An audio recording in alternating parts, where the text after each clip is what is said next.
Julie Foudy, and Brianna Scurry. I dreamt of playing for Team USA and winning a World Cup like the women of '99. Well, like many young children who dream of becoming professional athletes, I failed.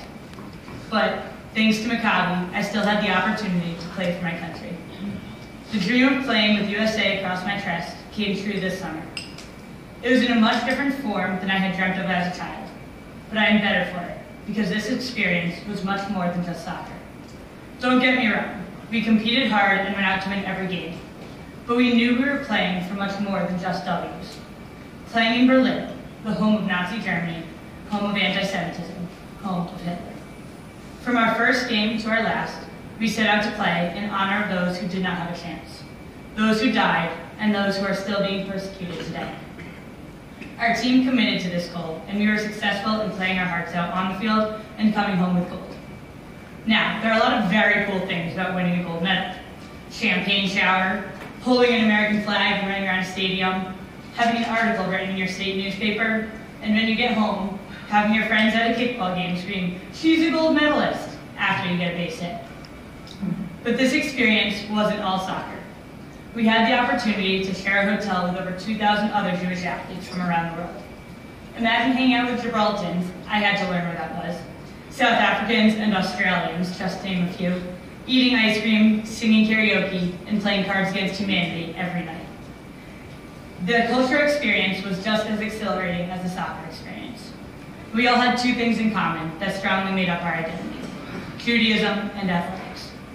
Whether we were hanging out as a team or with other athletes, we could go from having ridiculous conversations about the delicious flavor of Oriental chips to discussing the history of Germany and how the country has truly embraced their history with memorials, monuments, and education.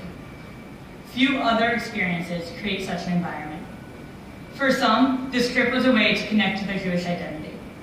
For me, it was more of a way to connect to my Jewish past. My grandfather helped liberate Birkenau, but like many of his generation, he never spoke about it. Growing up, I always had a strong Jewish identity, from Shabbat dinners with family every week to attending Jewish summer camp, but I had never been to Germany. In Pirkei Avot, it says, "Know where you come from to know where you're going." As a self-proclaimed history nerd, I had analyzed and discussed World War II and the Holocaust in detail, but I had never been to Europe. I had never been to Germany and seen the destruction firsthand. I had never stood where Hitler welcomed the world to the 1936 Olympics and left out the Jews, and listened to a Holocaust survivor tell how her return to Berlin was a way of taking back Germany for herself and back for the Jews. Berlin today is an amazing city that has embraced their history. They're a city populated with Jews, a city that teaches its own history of anti-Semitism and death, a city where no citizen or tourist can walk around any part without being reminded of their history. Our first day in Germany was Tisha B'Av, a day of mourning that represents both the destruction of the temple and other major tragedies in Jewish history, including the Holocaust. On this day, we went to Track 17, a memorial for all those who were sent from Berlin to concentration and death camps. Each rail car that left had a commemorative plaque with a date, destination, and number of people. The entire U.S. delegation was there, listening to stories, singing, and uniting.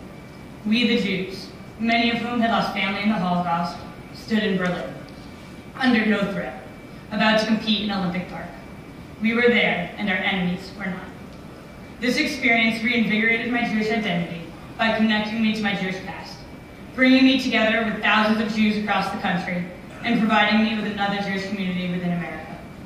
Many of us from Maccabi USA are still connected today. We are a strong community that is there for each other, to support one another at any time, whether it's to help deal with anti-Semitism on college campuses, help someone through a torn ACL that ends their senior season, or finding lost ball soup in Vegas when that's all you really want. We know we can count on each other. For all of these things, I can only say thank you, Maccabi, for this amazing opportunity.